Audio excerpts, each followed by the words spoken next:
Assalamualaikum warahmatullahi wabarakatuh. Kita sambung lagi pelajaran kita dalam mata pelajaran grafik komunikasi teknikal. Kita membincangkan tajuk pembesaran pengecilan.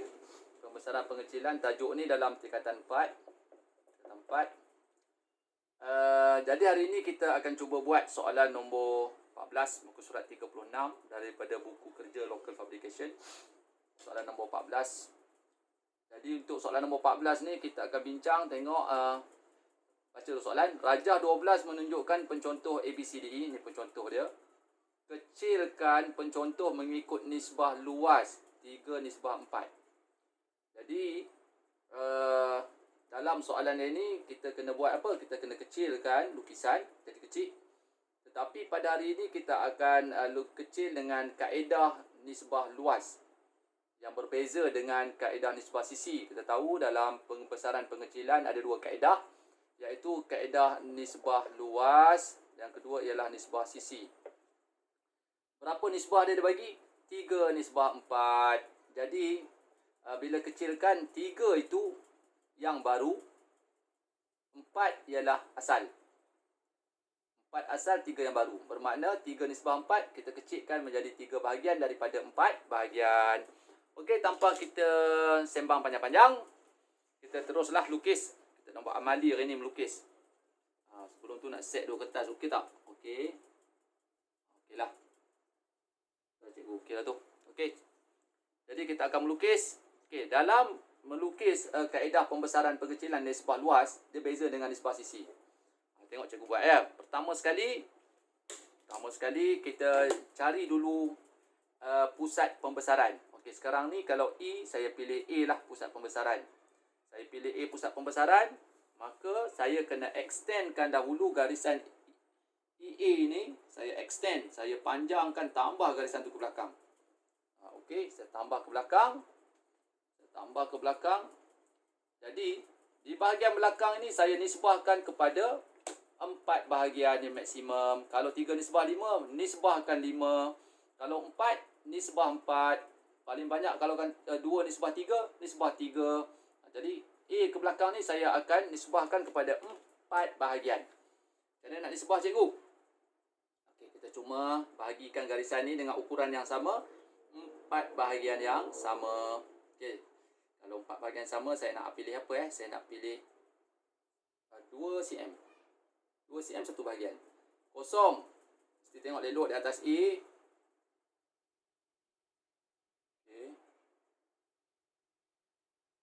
012 satu bahagian, 012 dua bahagian, 012 3 bahagian, 12 4 bahagian. So kita ada 4 bahagian. 1 2 3 4. Yang mana saya cek balik, betul tak? Okey, betul. Jadi yang mana 4 bahagian ni saya gunakan 2 cm satu. 2 cm, 2 cm, 2 cm, 2 cm. Cikgu boleh buat tak 1 cm, cikgu? Boleh. Boleh tak cikgu 15 mm? 15 mm bermakna, okey, kalau macam ni 15 mm, 01, kat tengah-tengah ni, senggat tengah-tengah ni, 15. Pendek sikit daripada 20 mm. Boleh. Tapi cikgu buat sekarang, 4 bahagian, 2 cm setiap satu. Jadi saya nak nanti saya bulatkan nombor 3 dan nombor 4. Okey. 3 dan 4 ni kita pilih sebab pembahagian nisbah dia adalah 3, 4. 3, 4. Jadi dalam kaedah nisbah luas, 3 dan 4 ini kita kena buat separuh bulatan pergi ke titik E. Separuh bulatan pergi ke titik E. Di mana pembahagian dia, pusat dia, kita kena carilah supaya pusat dia kita dapat tengah-tengah. Kita boleh bina separuh bulatan 3 pergi ke E, 4 pergi ke E. Okey.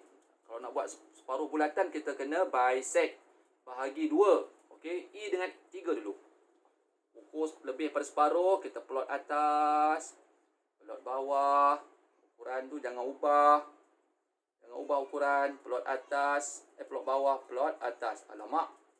Tak kena. Okey, kita plot. Tengok cikgu plot Okey. Lalu apa yang kita dapat? Persilangan 2 ni kita ambil. Jangan hitamkan, jangan tebalkan. Kita nak tengok persilangan dia saja. Okey, ni kaedah dia. buat sikit saja. Ini titik penengah di antara 3 dan E. Nanti kita nak buat separuh bulatan. Okey, kita buat nombor 3 baru. Okey, E dengan 4 pula. Kita kena bahagikan bisect E dengan 4. Lebih separuh sikit. Okey, atas, bawah. Dengan ukuran yang ubah. Daripada titik 4, bawah dan atas. Okey, bawah dan atas. Apa kita dapat? Kita tengok garisan persilangan dia. Garisan persilangan dia. Saya nak garisan persilangan dia sikit saja. Okey, itu saja. Bermakna ini penengah bagi E, bagi 3, ini penengah bagi 4. Okey, sekarang saya dapat penengah. Apa saya buat? Saya akan buat separuh bulatan. Kita cek dulu betul tak? Kena tak sampai ke E? Okey, tepat. Tepat. Saya pun buat separuh bulatan. Okey, 3 pula. Saya ambil penengah nombor 3 tadi. Penengah kepada nombor 3. Setelah kita bisect, kita dapat penengah. Okey, kita cek. Kita cek. Nombor 3. Betul tak dapat ke E? Okey, dapat juga. Kita kena kecil sikit. Kecil sikit. Okey. Okey, kita dapat juga balik ke E. Sehingga hasilnya ialah separuh bulan sabit. Okey, kalau ini bulan sabit kita, kita dapat separuh daripada itu. Ini bentuk dia separuh. Kita tak boleh dapat donat. Kalau dapat donat salah. Macam mana donat cikgu? Okey, donat ni macam bulat donat lah. Separuh donat. Kita tak boleh dapat ni. Ini tak boleh. Yang ini okey. Okey. Kedua-dua titik balik ke E. Baik. Kita dah dapat. Apa yang perlu kita buat? Langkah seterusnya ialah daripada pusat pembesaran, kita tegakkan satu tiang tegak daripada pusat pembesaran ke bawah. Okey, buat satu garisan tiang tegak. Okey, dapat. Bila dah dapat tiang tegak, apa yang kita buat? Kita lihat persilangan dia dengan separuh bulatan yang kita bina tadi. So, kita ada persilangan 2 tempat, P dan Q. Cikgu tanda P, persilangan dia dengan Q. P dan Q.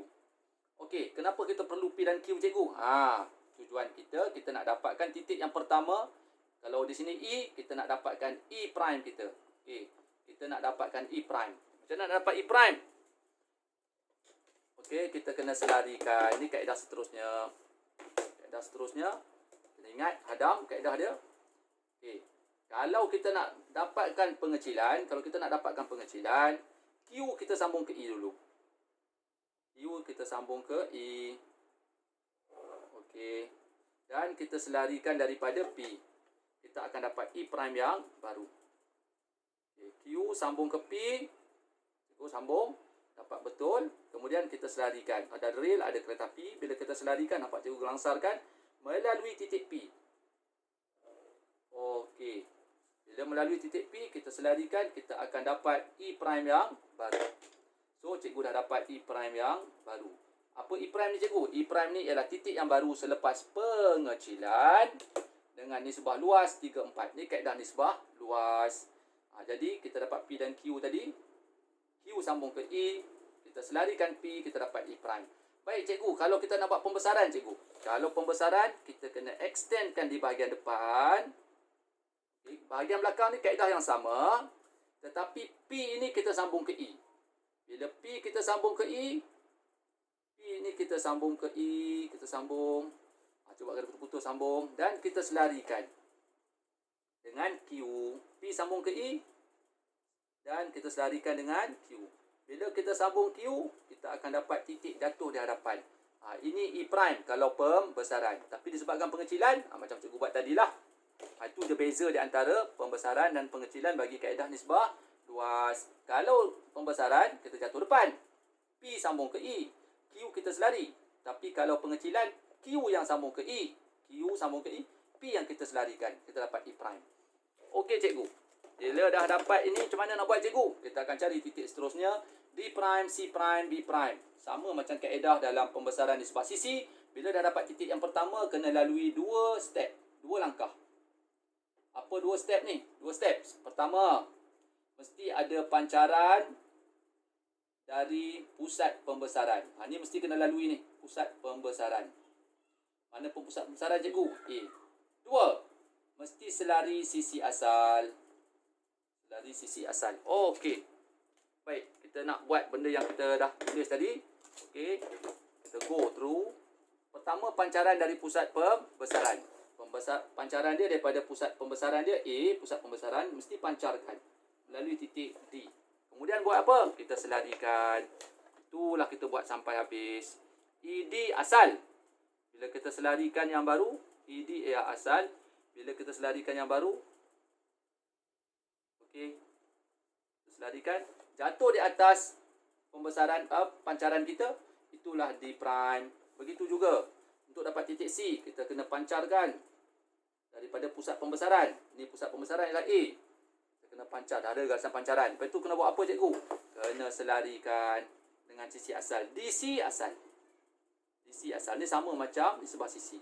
Okey, kita selarikan. Tengok cikgu selarikan, cikgu sambung. Okey, cikgu dah dapat titik C prime.